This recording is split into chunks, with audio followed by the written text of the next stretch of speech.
Mint mga Cubs, ganito po itsura niya. Yan, ito po yung mint mga Cubs. Dried mint na po yan, no? So, yung kagandahan ng ganitong mint mga Cubs, kahit dry na siya, sobrang amoy pa rin talaga. At mararamdaman mo yung coolness niya.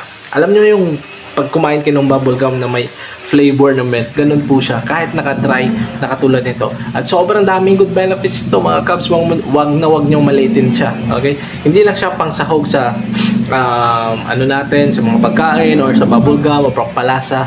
Meron din po siyang tanging galing. Okay? So, pwede siyang gawing herbal tea, pwede siyang pampalasa sa mga inumin natin kasi masarap talaga yung mint na ganito. Herbal, no? Pwede siyang herbal, pwede panghalo sa mga drinks, pagkain, yan. And benefits ito, good for digestions na rin. Okay? So, have a great day mga Cubs. Thank you so much for watching. Share this video to your family and friends. Have a great day. Bye.